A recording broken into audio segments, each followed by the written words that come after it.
Is back into it in Chester. Here's El Senior. Yes! Yes! The center back, Jakob Glesnes, is going for it.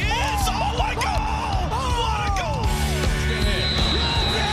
And that will do it! One of the best comebacks in recent years. 3 unanswered by the Union. And they go into the Gold Cup break, winning it 3-2. Hello and welcome to the Free Kick Podcast. My name is Todd, and no, this is not the final round of our Union Trivia Podcast. This is a catching up episode, I'd like to say. I think when the news broke sometime in December of 2019 that Kevin Durant was spotted with Jay Sugarman, Jim Curtin, and whoever else was there at the Wharf, I had this guy come on, and I was like, you know what? I've got to get him back on the podcast to talk about this. Well, to be fair, you're the one who hit me up first before I had the chance. But I would like to welcome back onto the podcast one of the hosts of Sons of Ben the Pod, a guy I call the best capo in MLS, Mr. Adam Booth. How are you doing, Adam? The accolades are always appreciated, if not unwarranted, but I appreciate them. Yeah, I'm good. I'm excited, and this is definitely. I did hit you up because I was just like, look, there's no way that we don't talk about this almost immediately. Like, we definitely have to have a conversation about this monumental moment in Union history. No, absolutely, and I think I left out the biggest part. You're doing a fusion podcast too, right? We are, me and my boy Devin Garcia, who is the producer of SOB the Pod. We are definitely trying to start together a fusion podcast. I have been a Overwatch player myself since inception, like since 2016 when it dropped. Big fan of the game itself. I'm a support player mainly. I mean, I feel like that's my usage. That's how I do best, but big fan of it. Love the fusion. Love the idea of it. Like when I was growing up, the only thing I wanted to do was play pro video games. And, growing up in the 90s and early 2000s, it wasn't unheard of, but it definitely wasn't in vogue. Definitely wasn't where it is now. So at the crisp age of 30, I might have missed a couple of the windows, but it definitely, I'm happy to be a part of at least the fandom and, just seeing how this thing evolved. So, and look, we need more podcasts, obviously. Like, there's not 10 trillion in this world. So what's 10 trillion in one? And this one on everyone's favorite Overwatch dominance, known as the Fusion. Yeah, absolutely. I'm not a I'm not a Overwatch player myself. I couldn't get into it, unfortunately. I stick mostly to FIFA, Call of Duty, and that's pretty much it.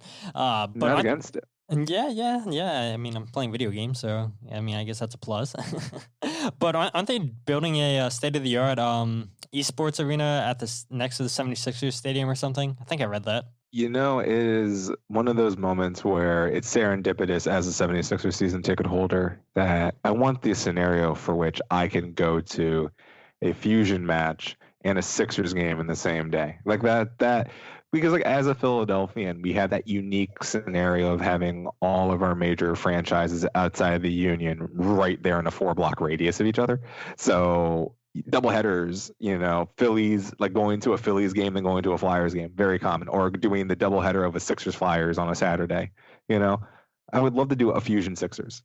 That'd be a dream, and particularly night capping with the Fusion, because there's nothing like drunk Overwatch, let me tell you. Oh man, that seems like that could be a future. Hopefully sometime soon. Probably not. We probably have to wait till next year and everything once this pandemic's over. I haven't even seen much of the construction, to be honest with you. They're building a sports museum hall of fame, like a Philadelphia Sport Hall of Fame museum, right behind Citizens Bank Park, where the old Holiday Inn used to be. That is getting a lot more traction than this Overwatch stadium right now, or this esports arena, if you will. But, look, it's backed with Comcast money and the Flyers too. So I believe it's going to get there. I don't think anything's holding this up, really. Yeah, that is true. It's just a matter of, okay, once they've done this, when are they going to let people in? Like I said, probably 2021, right. But, fingers crossed, maybe a little bit sooner. But are you missing MLS at all, Adam? I think I've gone full circle, where it was like a desperate need for it. And then, the world became an interesting place. And I was just like, I don't think soccer's appropriate right now. Like I think attention. I think to many people it is an escape, but I do believe, sometimes proper context of the world is needed, and sometimes your escapes need to just be put on the back burner. So I actually put out a tweet the other day where it was just like MLS has agreed to the MLSP, the Players Association and the league have agreed in terms, and I was just like, don't care. Really don't care right now. Like, I'm really cool, and especially since they're not coming to Chester. They're gonna go to Disney World. The same with the Sixers, and probably the Flyers are gonna go to Vegas or Pittsburgh or someplace. And it's I'm excited for these playoffs. I'm excited for the union to get back to their life. But at the same time, it's just it's weird, yo. It's not. It's MLS, but it's it reminds me of the preseason tournaments where I'm just kind of watching them on streams in a bar while no one else is really paying attention. It's just weird, Yeah. I mean, you're definitely right. I mean, it's man, nothing beats you getting cussed out by drunken Union fans in the river end. So unfortunately, you're not going to get that on a stream and everything. But the one thing that's keeping me sane right now is the Union Hour on Zoom that a whole bunch of Union fans go to and everything. I mean, it was cool to see Alexi Lalas, I think, a couple weeks ago. Both of the Cooligans joined. Yourself, you joined. Matt Gandazik, need to get Devin to join, but I think he works night shifts or whatever. Don't mean to put his business out Devin there. is the hardest worker in America, and therefore he is not available for most of the Zoom drunk calls, but he might be able to show up to one of them soon. And I won't spoil it because, personal plugs of my own show on your show is always, a great idea because that's always synergy. But yeah, we might have one of those people that you mentioned on the pod this week. I won't say who. You might have to find out on your own, but yeah. Hey, I like it. So hopefully, I've released this before you guys release your episode. That way, either that, yeah. This now puts your pod as a time-sensitive pod because by at least next Friday, yours is going to get out there. So that's your window. It definitely will. It definitely will get out there before then. Because I was going to say earlier, I'm sure most of my people that listen to my podcast listen to Sons of Ben the Pod, and that's just how it is. I feel like a lot of Union fans, there's 7 of us that make podcasts. Everybody listens to the same old and everything. And it's hey, how can you make yourself different than all the other podcasts out there? So I'm trying my best. Hopefully, people, they like what I'm doing and everything. But we love it. I appreciate it, Adam. Everybody loves Sons of Ben the Pod. You already know that. And I see everybody blow you up. When am I going to be on the podcast? No, I'm not going to hit you guys up, blow your mentions that's up. Not even everybody. That's Jared. All right, it's Jared, and Jared's coming on the pod. Don't worry, Jared. I got you, and he knows he's coming too. It's just I wanted to get as many illustrious guests beforehand to make sure that Jared was properly introduced. You want to make sure that the opening acts are worthy of the main event. Or you could have started at the bottom of the totem pole and then work your way up to better and better and better guests. And look, here's the thing: the fact that this drunk Zoom union happy hour between both the Jarrett and Heather being the groundwork of this is remarkable. It's just in the course because this came out of nothing. This came out of literally nothing, and just the fact that people were just God, I really miss just because that's the thing about the union. Not to even digress any much, but as a fan of all the sports in the city, the biggest thing that brings you back with the season tickets and just brings you back to the stadium all the time. Yeah, the sport is fantastic and the atmosphere is great, but you get bonds with people. You get serious bonds with people, and they become another circle of your friends that you expect to see roughly 50, 20 times a summer, That's a good point. And when you don't, it's where are my buddies? Where's that chunk of my heart? I want that back. So they brought this Zoom thing together. Everyone just hopped on. You see all week, people are just give me a link, send me the link, let me hop on the link. And man, we've had everyone on there, and just getting getting Alexi Lalas on that. Why? Who? What's his purpose? What? We had Fred showed up, and you're we know Fred, but it's just you had Fred. The Cooligans have been there. It's just you get such And and they're over just sitting in their houses just being like, yeah, I'm bored too. What's up? What are we doing? Yeah, and I think that's why, I say like I've been a part of that. Well, if Jimmy Conrad shows up this week, then I am a part of that. So, well, he said what next week? He said he couldn't be this week. No, would that be this week? Yeah, he couldn't last week. Yeah. So become Look, man, you get Jimmy. I thought that I blew up the Zoom when they were like, we're getting Jimmy Conrad. Like, no, you like just impressed, just straight impressed. Yeah, just like you said, I mean, people are sitting at home not doing anything. I mean, the journalists and everything that would be on TV talking about these games and everything, they have nothing better to do on a Friday night. So it's like, why not talk to soccer fans? Who cares if the Philadelphia fans? We're just going to talk and everything. But I'm going to ask you two more things before we get into the topics and everything. One, whose goal was better in your opinion? I know everybody's been talking about this. The Jakob Glesnes goal or the Carlos Ruiz goal against Chicago? I'm putting you on the spot. Okay. So the answer is yes. No. Like realistically, the Glesnes goal is as impressive as any goal I've ever seen. However, it's a free kick. And it's a free kick in a way where no one, and I mean no bleeping one, thought this dude's going to take this from, it's like legitimately 40 yards out. It was. Like it was one of the first, it's like a guy sending a baseball 500 feet. It was how much this man sent a ball. Like he pinpointed this ball into this frame from 40 yards out, like 120 feet away. That to me is super freaking impressive as hell. And like the goalie looked at it like, wait, is that actually coming to me? Oh my God, that's behind me. How did that even, how? Who? The Carlos Ruiz goal was better. Dude, like the dude's doing a 360. It's in mid play, and he just rainbows this in a way where you're just like, there's no, oh my. Like, I love the Glesnes goal, and it's not even a prisoner of the moment thing. The Glesnes goal is a top 3 goal in Union history. It's not even close. Like, if the Ruiz goal is number 1, that's number 2. And what is, like, you can't even find a very close third to how impressive those 2 goals are in terms of the history of this team. Maybe one of the bicycles, but that's about it. Anyway, I digress. It's the Ruiz goal. Okay, well, and there you have it. Adam Booth has settled this debate, and Glesnes is number 2 on that list with Carlos's goal, and the number 1, the best goal in franchise history. But the last thing I was going to bring up, so if you guys listened way back ago to Devin versus Harry's trivia game and everything, well, now I have the second member of Sons of Ben the Pod. I'm going to give you 3 questions, and let's see if you can do better than Devin's 4 points.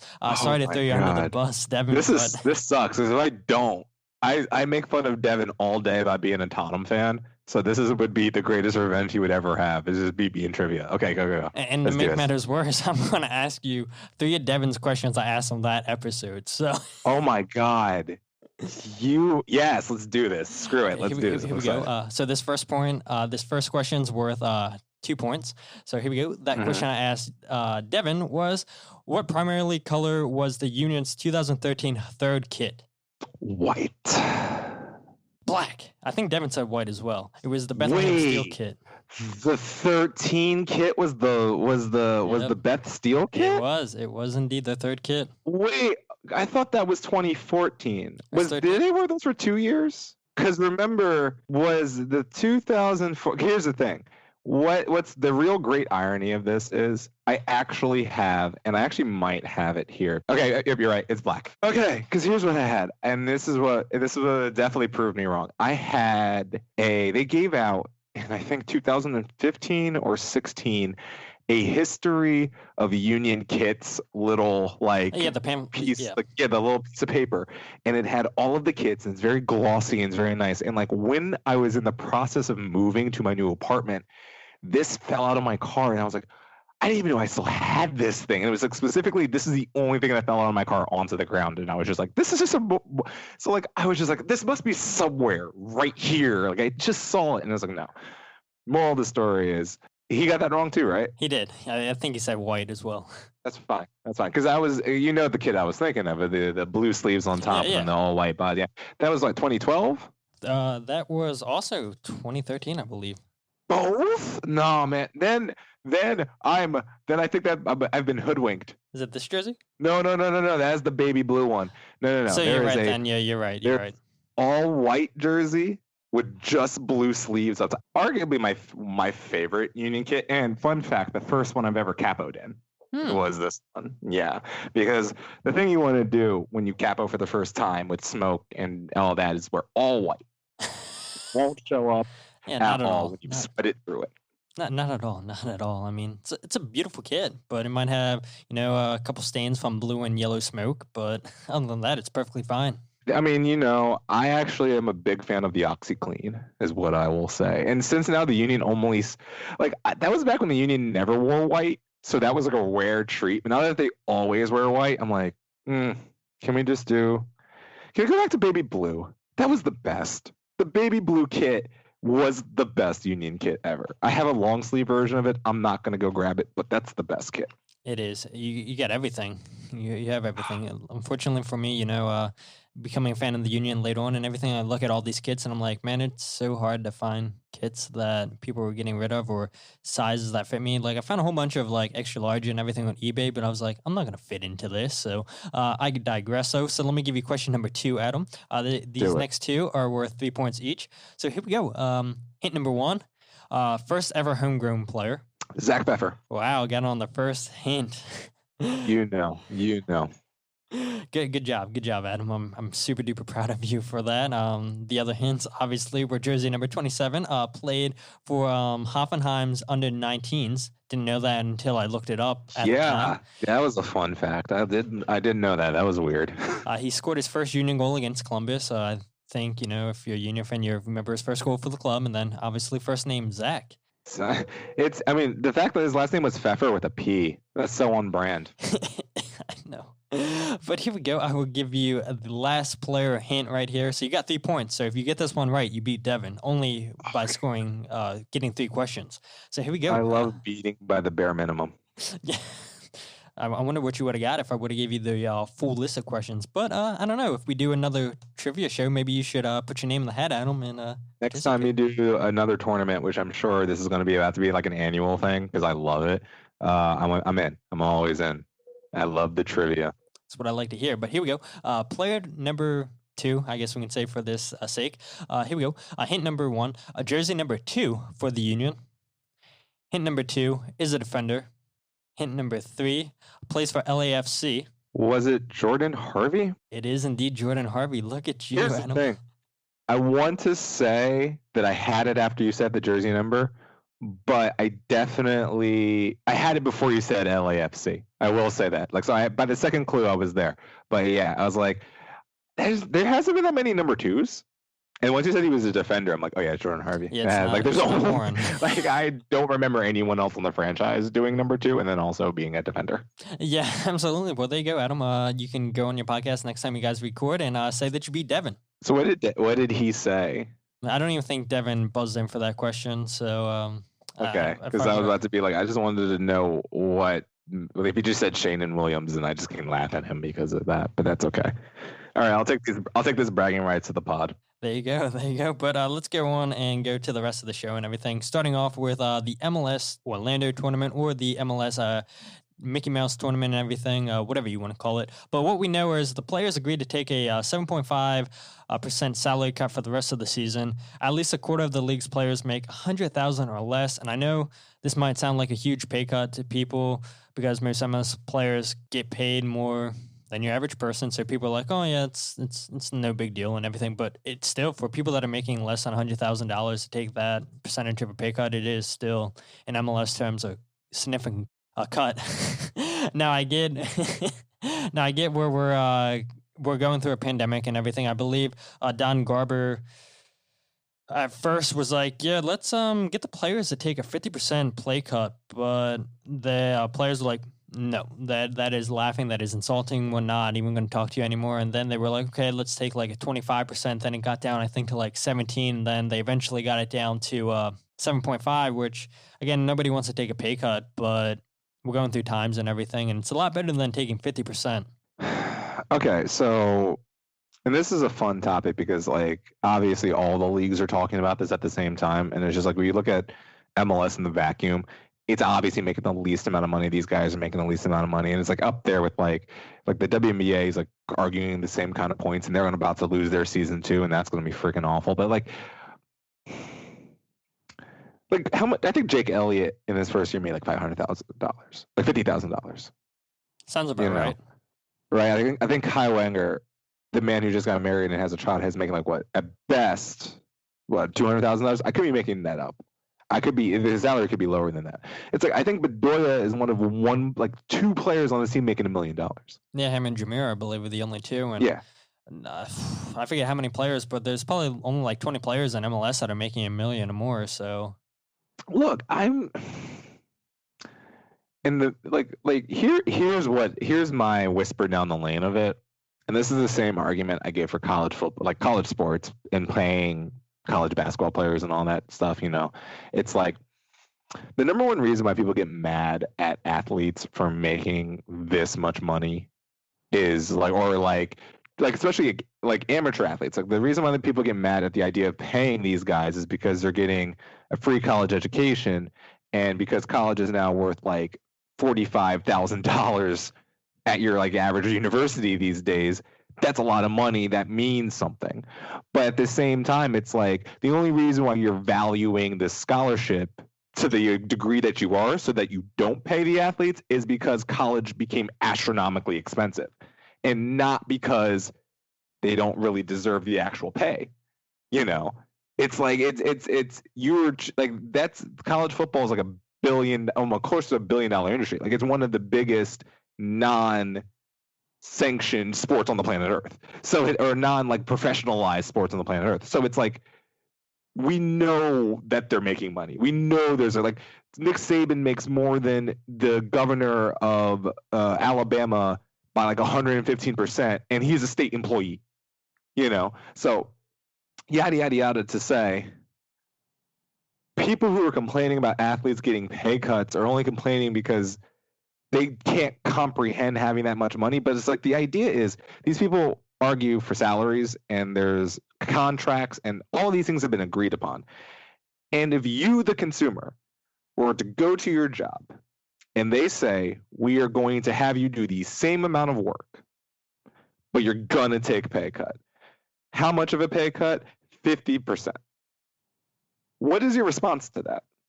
People are going to say, people are going to say, nope, I'm not doing it. I'm quitting. I don't care. That is ridiculous. I'm not going to do the same amount of work. And especially if you agreed to a contract, right? Like both parties agreed, if I do this, you pay me X. And then I understand the pandemic and all this, but if you want to cut that, you have to do that within reason. Otherwise, I'm not going to do it. Like, that's why baseball might not happen this year, because baseball players are looking at this like, are you down? And everyone's going to be like, well, Bryce Harper makes $300 million. You'd be like, yes, but he negotiated for that contract.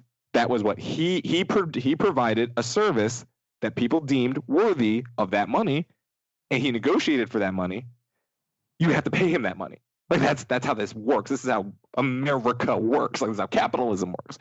Moral of the story is, you're cutting people who make reasonable everyday money, like reasonable people's salaries. Like, yes, it's probably a lot of them are in the upper echelon and like upper middle class to lower upper class, but there's a lot of people making the median income of America's salary playing soccer in America, and to take 7 to 8% off of their salaries, that's a lot. Yeah, especially if they're the breadwinner. Yeah, that is a good point. I mean, a lot of these players, they have a wife and kid at home and everything, and the wife's not going to be working because the husband's spending most of his time training, doing media events, playing games and everything, training some more, doing more team events and everything, while the wife's at home taking care of the kid. And, people, I don't think they think about that at all. And they have to do more gymnastics because of it is MLS. And you have to do more promoting. You have to send these players everywhere. You have to have them have meet and greets and everything, because you have to squeeze anything you can get out of them to better the league, to put more people in the seats, to put more eyes on these people. You have to which is, I love the union. The biggest thing I bemoan is they don't try enough in Center City to make an impact. Visually, there's not enough billboards. I'm on one of the freaking billboards that they put in Center City, and I don't think that's, and like, you don't use me again, but use more Union billboards. Like, there should be more like those when the Phillies start every year. Their banners all up and down Broad Street with like Nick Williams, for Christ's sakes, and like every freaking Philly on the freaking roster all up and down Broad Street. When the Unions start, that needs to be the same thing, and they're just not. And I don't know if it's a money thing. I don't know if they just don't think it's viable, but ultimately that is something that bothers me as one of the consumers, where I'm just like, I want this game to get bigger, because then I get better players, I get better stadiums, I get better contracts, I get a lot more as a fan the bigger this gets. So my experience grows as the game grows, and I want that. I need them to grow too, you know? Yeah, absolutely. I think all fans could agree and think the same thing with you. And it's like, yeah, we get it. We've heard it 1,000 times from opposing fans that, oh, you guys don't play in Philadelphia, you play in Chester and everything. But you are right. I mean, that is a good amount where the fans are coming from, is Center City and Philadelphia and everything. And those guys are taking that drive out, whether it's through the public transportation or driving themselves and everything. And that is disappointing to hear that they don't really market that well down there, where, you know, like I said, a significant amount of your fans are coming from. And you imagine what it could be if you market it even more to fans of like what there's a soccer team in Philadelphia, even though it's in Chester. Never knew it. And if you took advantage of those opportunities, how many more fans could you turn into it? That's why, like, I'm so happy about this tournament. Is if MLS does get this all, like, I know they agreed a new CBA and everything, but if they do get this to go through, which it looks like it is, a tournament down in Disney, how many people are just going to be at home? Oh, I have nothing better to do. Soccer's one. Let's see what this is about. People that would not watch a sport to begin with, and now they're like, well, no other sports one. Let's see what it's about. And they have a real opportunity, MLS does, to draw new fans into the game. And that's something that I'm super excited about, this tournament and everything. Obviously we spoke on numerous times since the actual podcast we've done together, but we didn't, like, the podcast was like 3 months before the season began, so we didn't have things in front of us. We didn't have many of the transfers in front of us, honestly. So it was like the Glesnes goal, and this is a case study on social media and the ability of something to go viral almost instantaneously, where the Union versus LAFC game was set up to be just the worstly viewed professional sporting event in the month of March, where you put a 10:30 start on a Sunday night in Los Angeles between, like, Philadelphia, that is still, even though it's a large market, it's still a growing soccer market, versus LAFC, in a match where the average Union fan is like, we're going to get boat raced. Because we can play with anyone. I'm a strong component that the Union are probably one of the top 5 teams, about top 4 teams in this league. I think they can play and beat anyone. But that game in that capacity is set up to be a disaster. You know, that you were set up to have that be a disaster.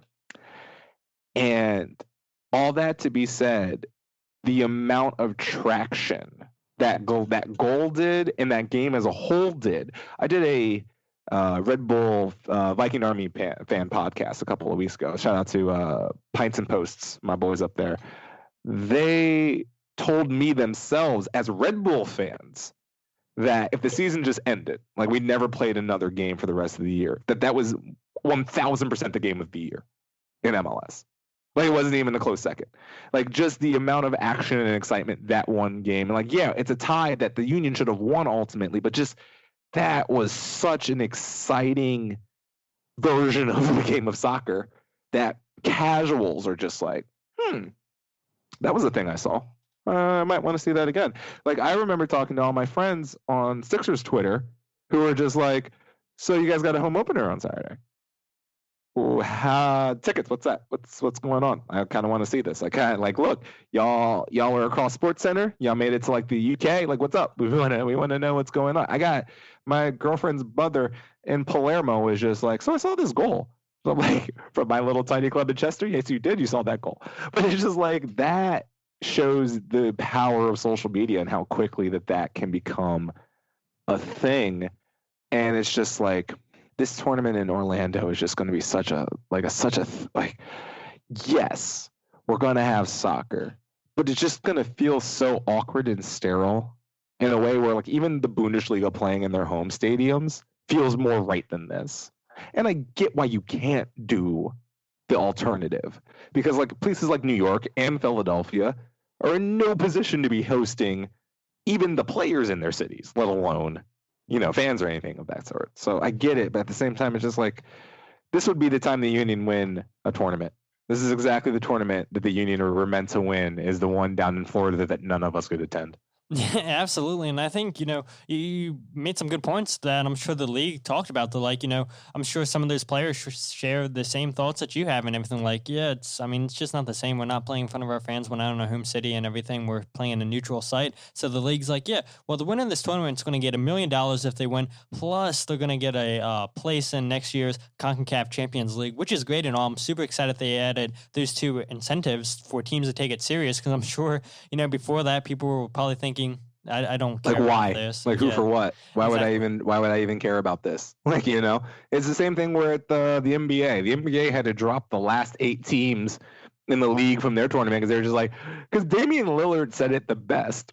If I'm not playing for a championship, the hell am I doing this for? And fair. It is. There's literally no reason to expose you and put you in harm's way if you have nothing material to play for. And frankly, we'll be okay not watching the Hornets for the rest of the year. Like people will make do not having to see the scrubs of the NBA, like the Phoenix Suns or anyone having to play basketball anymore. That's okay. It's a net positive for the league that we don't have to deal with league pass alerts like, hey guys, we got Timberwolves, Cavs tonight. Anybody? Bueller? No? Okay. No, you're spot on. You're absolutely spot on. And like you said, too, this would be the one tournament where the Union win, where the fans can't go and everything. It's like, yeah, we're celebrating at home. We can't even celebrate with each other because, social distancing and everything. Can't go to bars and everything to watch the game. And do you think that Union have the depth to make a run in this tournament? Absolutely.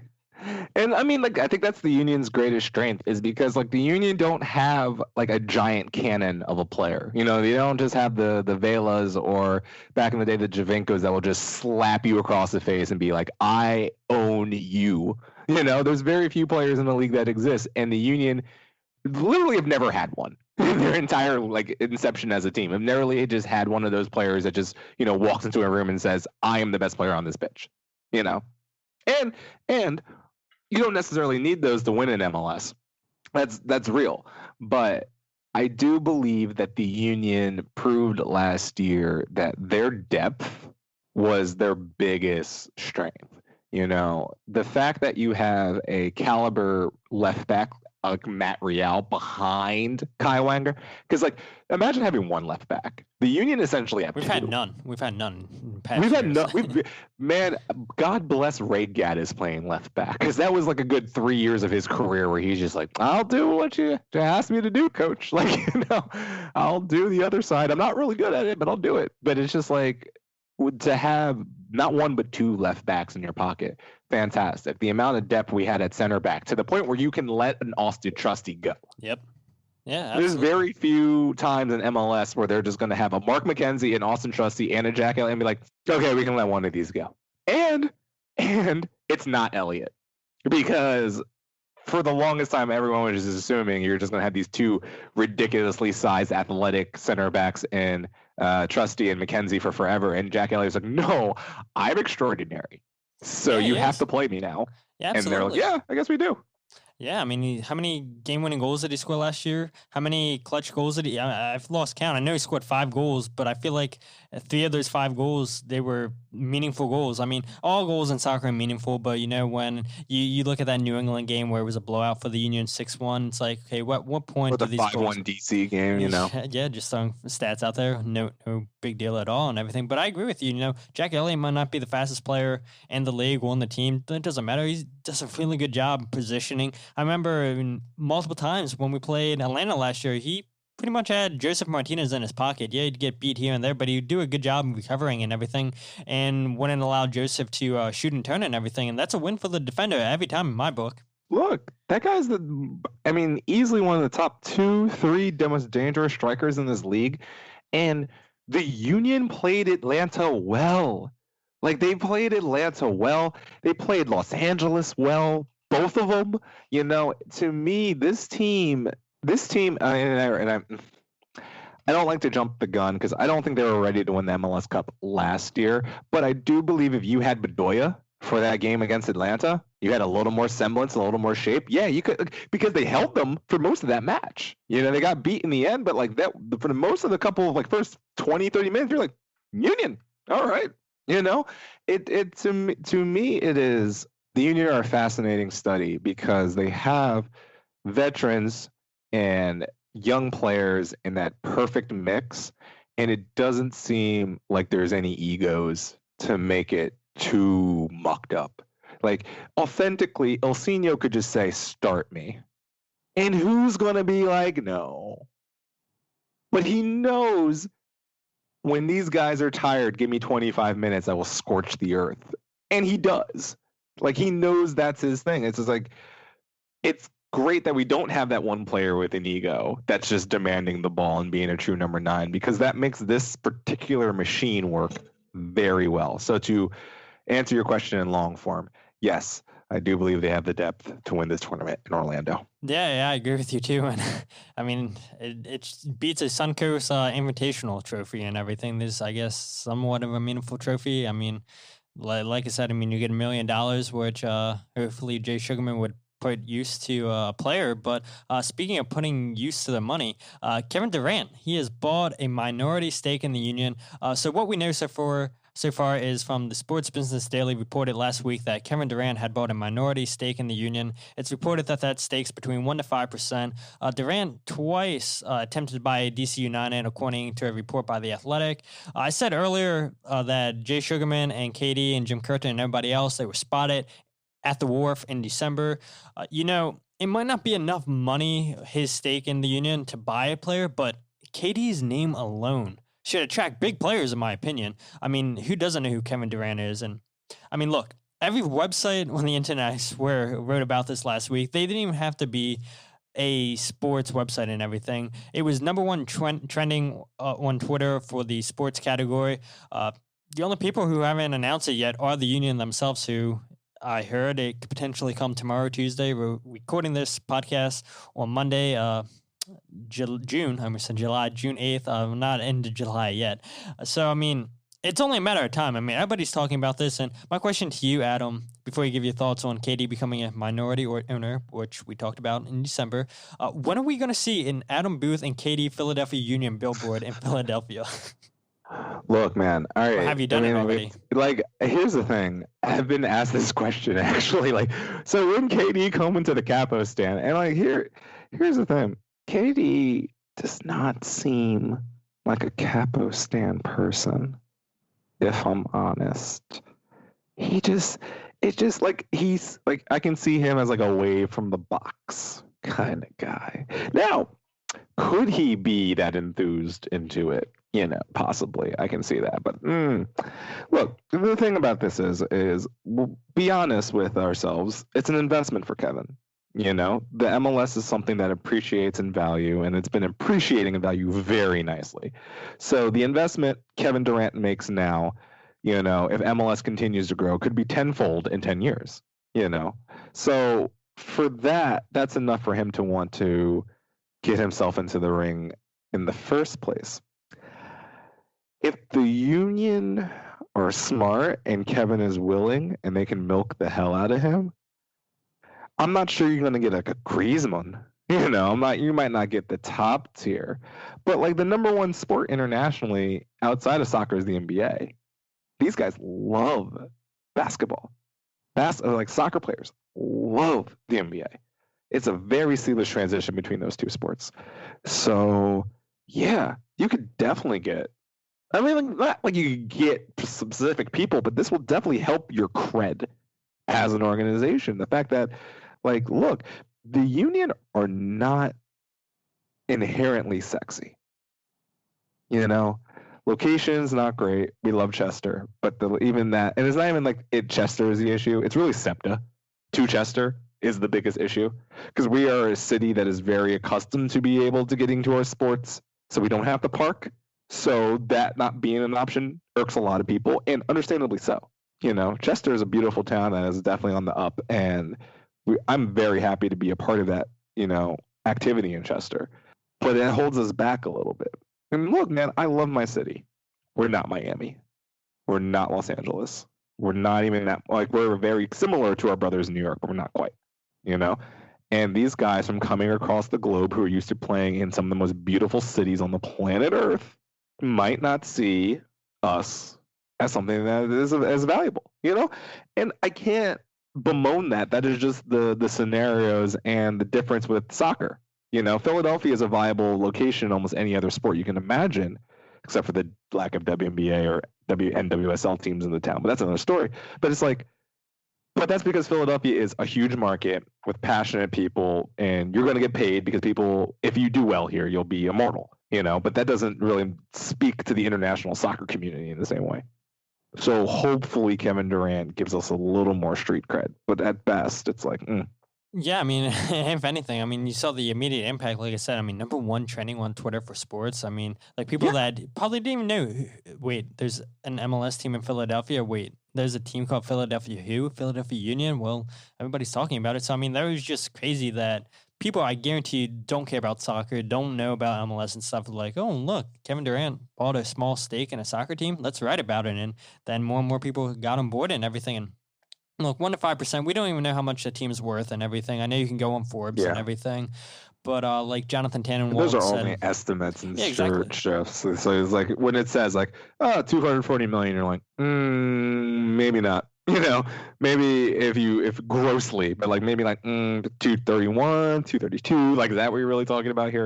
That kind of stuff. Yeah, exactly. And like Jonathan Tannenwald said on multiple occasions, like you're not going to know how much this franchise is worth unless the team comes out and tells you. He's like, once they come out and tell you that, then that's how you know how much Kevin Durant's money he put into the union and everything. But yeah, I don't see the club coming out saying, oh yeah, this is how much we're worth and everything. Just Jay Sugarman doesn't seem like that type of person and everything. But so, I mean, for the people out there like, oh yes, now we got more money invested into the club, now we can sign a big name player. It's probably not going to be like that, but his name alone got people talking about the union. And, like you said, these European players love the NBA and everything. So like you said, maybe not a Griezmann. Griezmann seems like an LA player to me, a Miami type player, but maybe you get a second tier player. I don't know.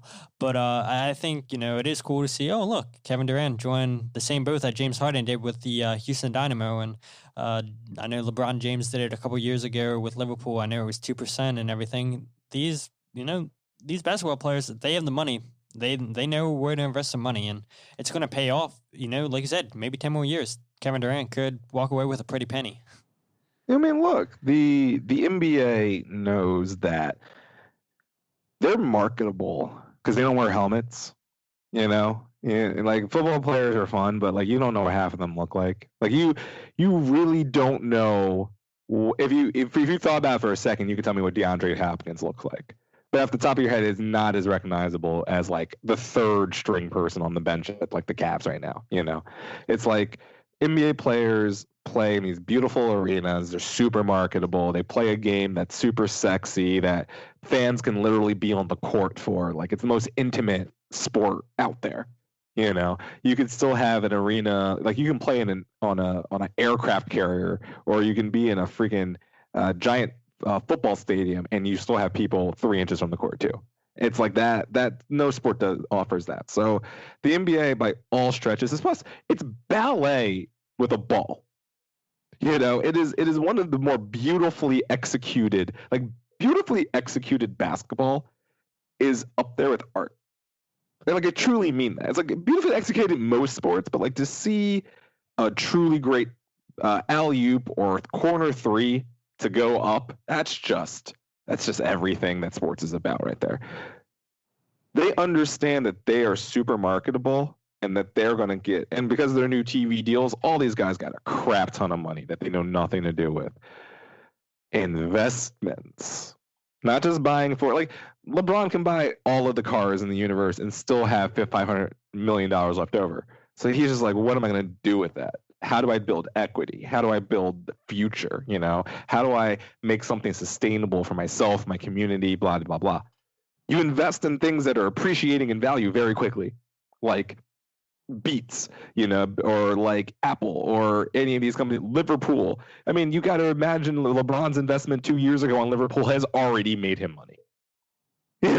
Like that's already paid dividends towards him. So it's like, especially the guys at the top, these guys are smart, and they got great people around them to be smart. Like, I don't know if you've ever seen The Boardroom on ESPN, but LeBron hosts this, and sometimes Kevin Durant's on it, and like Anthony Davis. So they all just talk about and like just figuring out what is outside the game, and not just like broadcasting and showing up on TNT. They're like, I want to get movies going. I want to get television. I want to get viral. I want to get animation. I want to be in, like I can almost guarantee you, LeBron is tenfold into the production of Space Jam that Michael Jordan was. Like into the guts of what the production is, like asking questions, talking to the director, doing that stuff. I guarantee you LeBron is just like a co-producer at this point, of that movie. No, you're spot on. You're spot on. And the next question I was going to ask you, I mean, we have no clue what the summer transfer window is going to look like. And again, like I said, I mean, people just, as soon as I saw this Kevin Durant news, they're like, yes, we're going to be active in this window. One, do you think the Union are going to be active at all in the summer transfer window? I know Ali Bedoya said, I think sometime in February, he's like, oh yeah, I'd expect a big name player in the summertime and everything. Now, I don't know if that was Ali, just talking out of his butt, or if he actually heard from her and said, hey, look, you guys play good and everything. We're going to invest back into the squad and everything. Jay Sugarman's letting me open up his wallet a little bit. And if they are active this summer transfer window, what position do you think the Union need to sign? I mean, like the most obvious answer in the universe is right back. But I love Ray. Ray is, and this is no shot at him. This is actually probably more indicative of how much more talent this team has gotten over the course of the last couple of years. He's probably your weakest link. Like, and I put air quotes around weakest. But like, he's probably your weakest link. So that's probably the one position that you could improve inherently. Just like A to B kind of improvement. However, you got Jamiro, you got Bedoya. Is it Brendan Aronson? Is that okay? Are we sure? Yeah. Because I think that's the one. No, I agree with you 100%. Yeah. I think you're going to get Corey Burke back. Yeah. So you're going to get like another striker into this fold. And like, yeah, you could totally bring another number 9 in here, but I don't think you need it. Like, Casper seems pretty prolific. Sergio looked good those 2 games against Dallas and LAFC. He really did. I think Andrew Wooten has had his time to acclimate. Yep. And you're going to get Corey Burke back. And Jamiro's got his nose for goal. Anthony Fontana's got a nose for goal. So does Aronson. Hell, our center backs like scoring.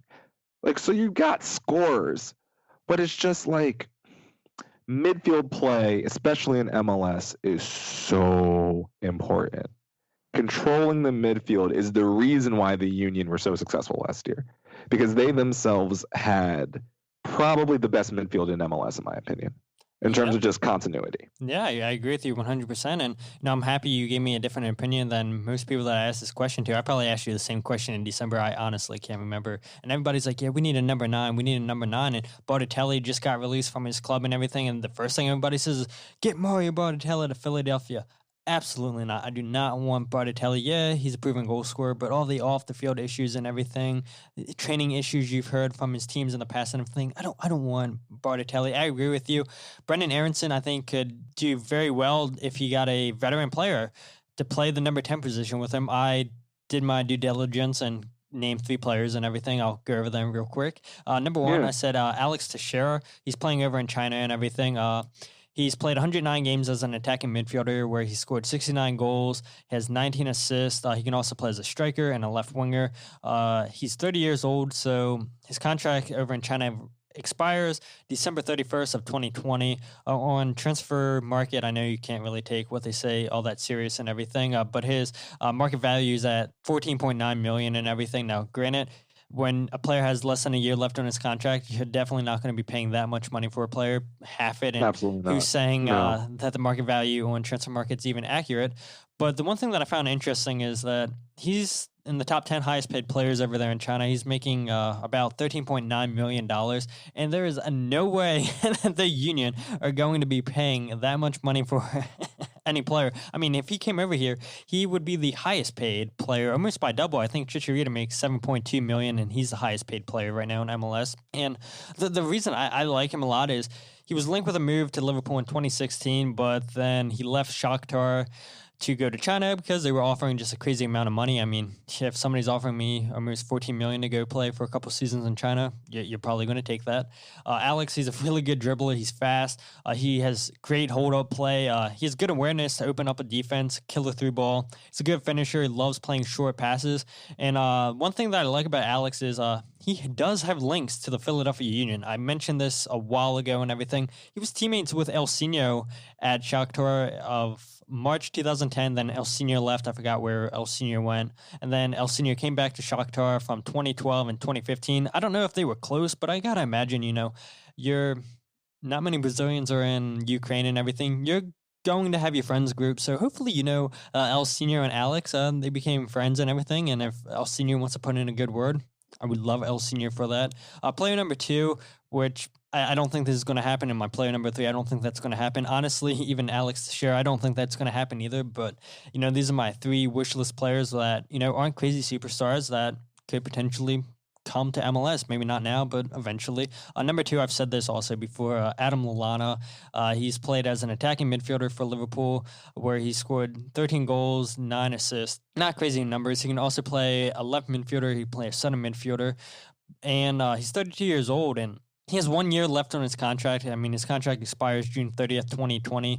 And from what I saw is Liverpool are not going to take up that option and everything. They want to get his wages off the book, which he's making around $7.2 million. And granted, like I said, with Alex, if Lallana wants to come to MLS, he's going to have to cut that salary in half. I mean, and the next play I'm going to say too, he'll have to cut the salary in half too, because we're in a pandemic. And even if these players don't come to MLS, other teams in Europe too are going to not pay them what they were making just because they don't have the financial situation to pay them.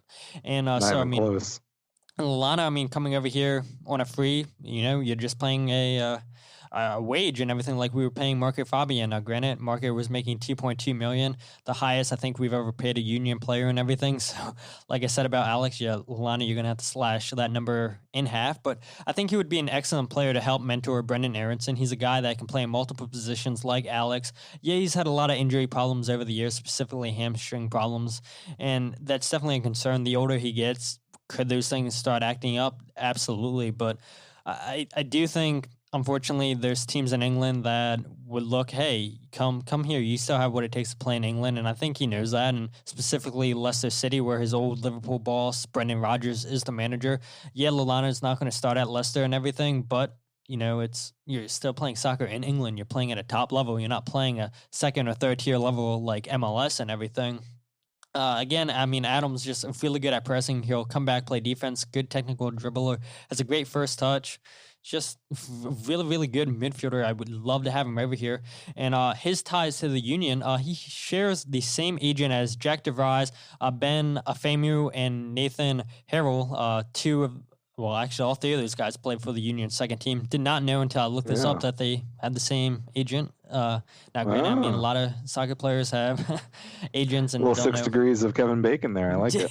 Yeah, exactly. And the last player I want to say is Mario Götze.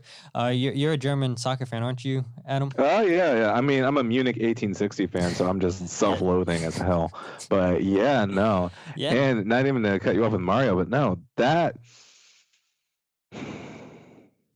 Okay, so that one seems like a stretch, but it seems like a more feasible stretch only because you can still market yourself in Philadelphia, and you can still market yourself slightly in the New York market, whilst also in Philadelphia.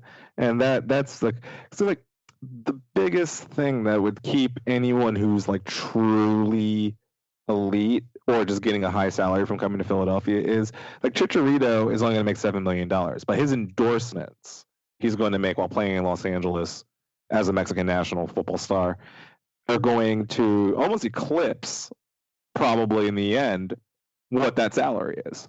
So like, yeah, you're not going to make it on the front end with like, actually putting the ball in the net for MLS, but like your marketability will make that worth it. Yeah, I think absolutely. Griezmann has the same philosophy on that. Like, also, he's made an astronomical amount of money at this point, so maybe he's just like, I just want to chill on a beach for a while I in mean, Miami, which I assume that's where he's going to end up. But yep.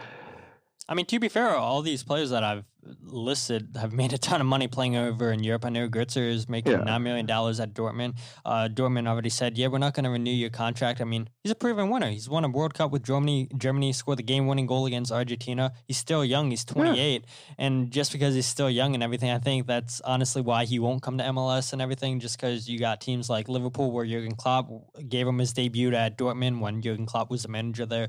You have smaller mid-table teams in England that would definitely give them a chance. You got teams in Italy and more teams in Germany and Spain. I mean, you have definitely people other than MLS that are going to come call and everything. But, the reason I named these three players are because if the Union are going to sign a DP signing, they're not going to pay a ridiculous transfer fee. They're going to look at a player that's a free agent or somebody that has less than a year left on their contract and everything. And honestly, like I said, I mean, all three of these guys probably won't come to MLS or come to the Union and everything, but it's not like I'm saying, oh, Messi's going to come here, Ronaldo's going to come here, or, Edison Cavani, something like that. Like, I think these three players, they're not superstars by any means and everything. They're players that people do know, at least Lallana and Götze, maybe not so much Alex Teixeira, who I would say out of those three players I named would probably be the most likely to come to Philadelphia.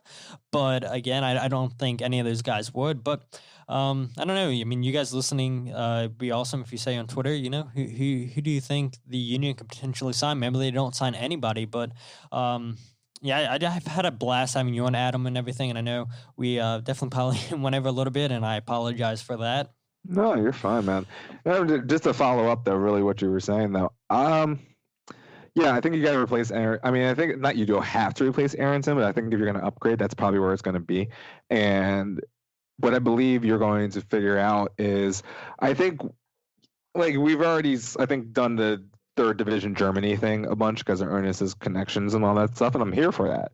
I think you're going to go South America here, maybe Mexico. Because here's what I think is a opportunity that the Union tried to capitalize on. It was that Mexico market when we had Marco Fabian, and it definitely had legs.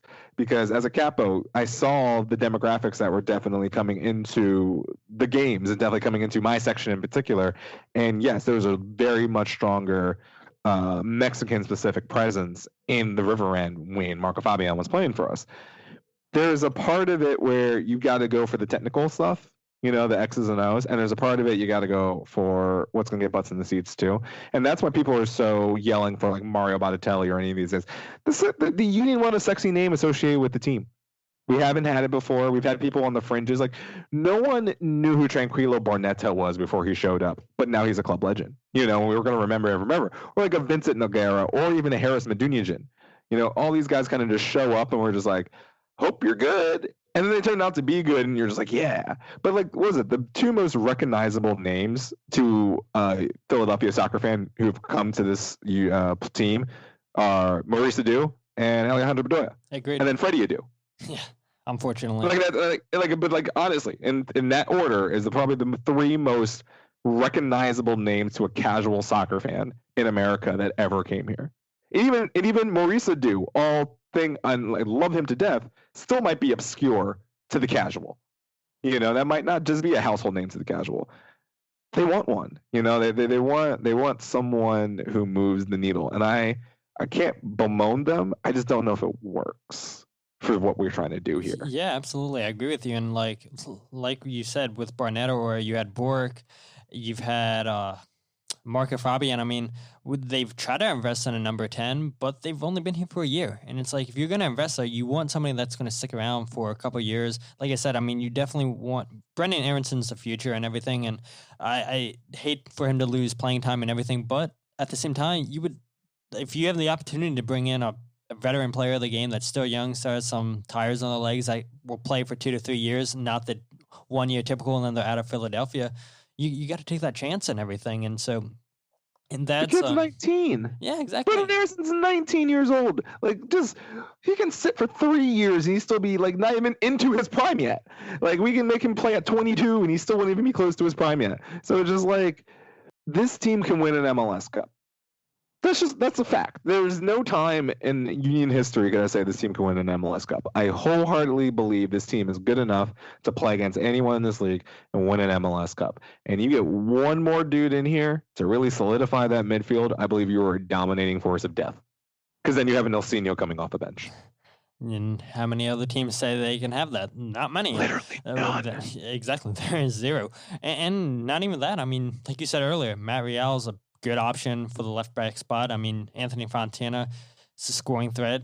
You have all those strikers, and we haven't even seen what Michi Galina has in his locker other than he's super duper fast and everything. So, I mean, they have options and everything. And I know other fans are like, oh, but we have so-and-so player. But, like, honestly, the Union really do have options on the bench. Like, we got 3 goalies. We do have 3 goalies. Like, and they all are not terrible. This is the first time we've had like an abundance of goalies, and we're just like, actually, I can live with most of these guys playing. There's like, shout out to my dude Matt Freeze from my hometown of Wayne, PA. But it's just like even Joe Bendick, we were just like, yeah, this isn't the ideal situation, but like you can play in MLS, like you can stop things, and it's just like this is so far away from Brian Silvestri and freaking Don't say it. Don't say Brandon McCarthy. I love McCarthy. Lord Helmet, love him to death. And then who's the other guy? Lyon. Was it Charlie Lyon that we literally just brought off the street that morning? Yeah, it's a lot better. Good times. It is good times. And speaking of good times, I mean, this podcast having you on is always a good time. And why don't you go ahead and tell everybody where they can find you on social media and everything? Check out Sons of Ben the Pod if they haven't checked you guys out already and all that jazz. Yeah, no. First and foremost, SOB the Pod is actually very conveniently SOB the Pod for all 3 of our major social medias. We have the Facebook, we have the Instagram, and we also have the Twitter. We're working on a YouTube that's going to be coming soon. I think one of the first things we're going to do on YouTube is me and Matt watching Overwatch together. So you can catch that. If anyone follows the pod, he definitely bemoans the Fusion Hour that me and Devin have been trying to put together, a little sneak into the podcast there. So I think if he watches it, he might not appreciate it at all, but it'll be good content. So I'm here for that. And so it's SOB the Pod at all of those things. And then I on Twitter, I'm That's Adam Booth. On Instagram, Booth Review. And I'm Adam Booth on Facebook. You know, that's just it is what it is. And if anyone still has a Snapchat, it's I'd like a Booth. And it's not because I actually use Snapchat. I just am a big fan of that username. I like it too. It's creative, and now you are preventing somebody else from having that username. So I applaud you. Real quick, someone offered me $1,000 for Booth Review on Instagram, and I said no because I still don't know if that's worth it. You know, I don't think it is. I might be a star one day. You never know. This might be worth more than $1,000. You might be, and you know that price. You got to drive that price up. You know, be like, oh yeah, this person offered me $2,000. Now you got to come out with. Those are rookie numbers. You got to get those up. Got to get those way up. Yeah, absolutely. But if you guys aren't following the podcast at all on Instagram, Twitter, or Facebook, follow it at Free Kick Pod. You can find the podcast wherever you get your podcast by searching The Free Kick. Todd Lewis. Check out the website, thefreekickpodcast.com, where I'm slowly but surely writing articles, and you can also find the podcast on there. But thank you so much, Adam, for coming on. And I would love to have you, Devin, and Matt all at the same time, too. Maybe we can do something about that in the future and everything, because I feel like that might be a lot of fun. But you're like, we do this enough on our podcast and everything. You don't need to hear all 3 of us at the same time. Let's do a crossover pod. We did one with Kevin Kincaid not too long ago, and that was really fun. So let's do it. I'm absolutely here for that. Yeah, I'm definitely here for it too. But thank you guys for listening. Thank you, Adam, for coming here and everything. And by the time you guys are done listening to this episode, hopefully the final of our Union Trivia podcast is out and everything. But with that said, my name is Todd, and this is the Free Kick Podcast.